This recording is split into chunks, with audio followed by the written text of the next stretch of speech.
So let's have a look and see what we're doing today.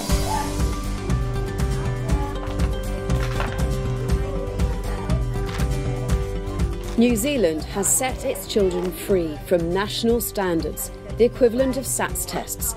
The new Labour government abandoned them as soon as it took office.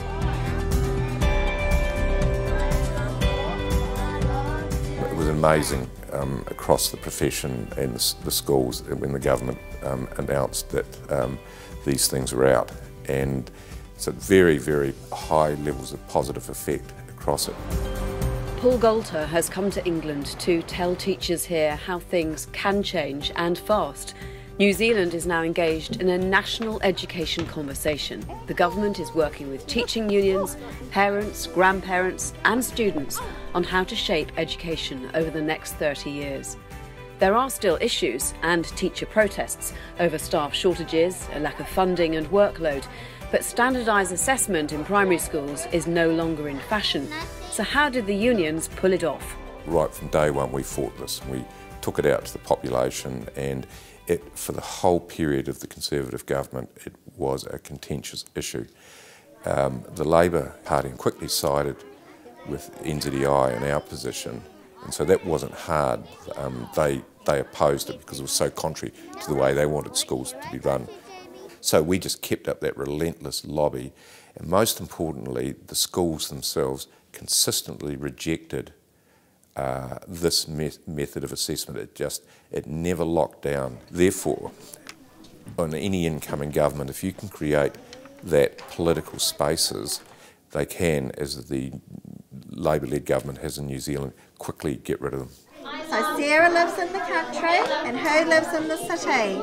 The teaching unions acted together, ignored the largely test-friendly media and constantly promoted the many alternative methods of assessment rooted in a broad and rich curriculum. How do they look back now on the old way of doing things? There's absolutely no merit to regular standardised tests that are imposed on a school. The evidence is quite clear that doesn't work because it's not the way kids learn. Like, the national standards in New Zealand were based on a linear model of student learning that occurred in regular intervals. Now, any teacher, well, any parent will tell you kids don't learn that way. They learn, they're up and down, etc. And so to impose a linear model on top of what is really student learning and teaching is just madness. So what's the New Zealand take on our own government's plans to test 4-year-olds in England on numeracy and literacy? It's breathtaking in its stupidity. No parent wants their 4-year-old tested. You know, the 4-year-old's still in a whole different space.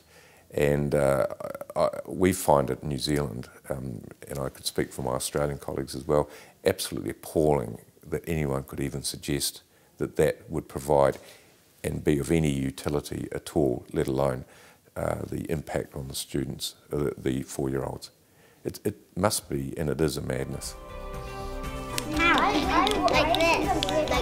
Meanwhile, in New Zealand, education is moving forward in a totally different direction.